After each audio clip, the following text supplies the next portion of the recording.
So அந்த room கிட்ட போய் ஹீரோயின் பார்த்தீங்கன்னா குழந்தைய கேட்டிருக்காங்க. அப்புறம் வெளியே போயிட்டு வீட்டுக்கு வந்த ஹீரோ பார்த்தீங்கன்னா கேட்டுங்கன்னு சொல்லிட்டு தேடி வந்துட்டு இருக்கும்போது கேட்டு என்ன பண்ணிட்டு இருக்காங்கன்னா அந்த கை குழந்தைய கேட்டிருப்பாங்களே, ஸோ அந்த குழந்தைய வச்சு கொஞ்சிட்டு இருக்காங்களா. ஸோ அதை வந்து ஹீரோ பார்த்துட்டு இந்த குழந்தை இப்படிங்க வந்து இது யார் குழந்தை அப்படிங்கிற மாதிரி ஹீரோ கேட்டுட்டு இருக்கும்போது இப்போ ஹீரோயின் என்ன சொல்றாங்கன்னா, நான் அந்த ரூம் கிட்ட நமக்கு ஒரு குழந்தை வேணும்னு சொல்லி கேட்டேன், நம்மளோட ஆசை என்னவா இருந்தாலும் அந்த ரூம் நிறைவேற்றதில்லை, அதான் நான் ஒரு குழந்தை வேணும்னு சொல்லி நான் கேட்டேன் அப்படின்னு சொல்லிட்டு ஹீரோயின் சொல்லிட்டுருக்காங்க.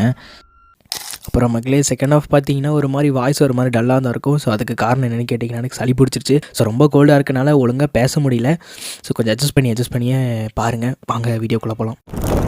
ஹீரோ மேட் இருந்துட்டு பயங்கரமாக கோப்பராரு. கேட்டு என்ன பண்ணி வச்சிருக்க தெரியுமா, அந்த ரூம் கிட்ட நீ வந்து ஒரு குழந்தைய கேட்டிருக்க அப்படின்னு சொல்லிட்டு ஹீரோயின் கிட்ட ஹீரோ புலம்பிட்டு இருக்கும்போது ஹீரோயின் என்ன சொல்கிறாங்கன்னா, எனக்கு இதை தவிர வேறு வழியே தெரியல, இன்னொரு குழந்தை பிறந்து அது இறந்து போச்சுன்னா அதை தாங்கிறதுக்கான வழி என் மனசில் இல்லை, இப்படிலாம் கேட் புலம்பிட்டு இருக்காங்க. ஹீரோ என்ன சொல்கிறாருன்னா, இங்கே பாரு கேட், நீ பண்ணுறது சுத்த பைத்தியரத்தனம், நாம இந்த குழந்தைய வச்சுக்க போகிறதே கிடையாது, அந்த குழந்தை எடுத்துகிட்டு அந்த ரூமுக்கு கொண்டு போய் மறுபடியும் அந்த குழந்தைய திருப்பி கொண்டு போயிருன்னு சொல்லு அப்படின்னு சொல்லிட்டு ஹீரோ என்ன பண்ணுறாருன்னா ஹீரோயின் கேட்ட வற்புறுத்தி கூட்டிகிட்டு போகிறாரா. கூட்டிகிட்டு போயிட்டு என்ன பண்ணுறாருன்னா, இந்த மாதிரி ஏதோ ஒன்று கேளு, இந்த ரூமை இந்த குழந்தை எடுத்துக்க சொல்லுன்னு சொல்லி கேட்க சொல்றாரு. ஸோ ஹீரோயின் கேட்டு இருந்துட்டு பார்த்தீங்கன்னா அப்படியே அழுகுறாங்க, அவங்களால முடியல இந்த குழந்தைய கொடுக்கறதுக்கு. ஸோ இதை நானே பண்ணுறேன்னு சொல்லிட்டு கேட்டு இருந்து குழந்தைய வாங்கி ஹீரோ என்ன பண்ணுறாருன்னா குழந்தைய கொடுக்க போறாரு. அந்த குழந்தை பார்த்தீங்கன்னா வீல்னு அழுகுது. அதை பார்த்துட்டு ஹீரோக்கே ஒரு மாதிரி மனசு இறங்கி போயிருதா. ஸோ அதனால இந்த குழந்தைய நம்மளே வச்சுக்கலாம் அப்படின்னு சொல்லிட்டு என்ன பண்ணுறாருன்னா கூட்டிட்டு வந்து கேட்கிட்டே கொடுத்துறாரு. இப்படி குழந்தைய கொடுத்தனால கேட்டுக்கு பார்த்தீங்கன்னா பயங்கர சந்தோஷம். ஸோ அன்றைக்கி நைட்டு அந்த குழந்தைய தூங்க வச்சுட்டு இருக்காங்க. இப்போ திடீர்னு நடுராத்திரி பார்த்தீங்கன்னா மறுபடியும் அந்த குழந்தை என்ன பண்ணுதுன்னா எந்திரிச்சு வீல் அழுகுதா. ஸோ கேட்டுக்கு என்ன பண்ணுன்னு தெரியல, ஏன்னா இப்போதான் ஃபர்ஸ்ட் டைம் ஒரு குழந்தைய அவங்க பார்த்துக்க ட்ரை பண்ணுறாங்க.